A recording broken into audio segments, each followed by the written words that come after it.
Hello guys, नमस्कार। आज की रेसिपी है हमारी नमकीन जवे। तो देखिए हम जवे बना रहे हैं। कढ़ाई हमने रख दी है, इसमें डालेंगे प्याज,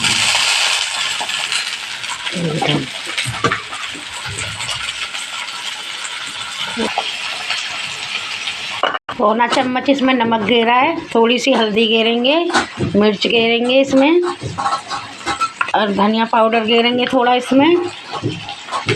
सारे मसाले हमारे। अब हमारी सब्जी भुन चुकी है। अब इसमें हम 2 डिब्बे पानी डालेंगे।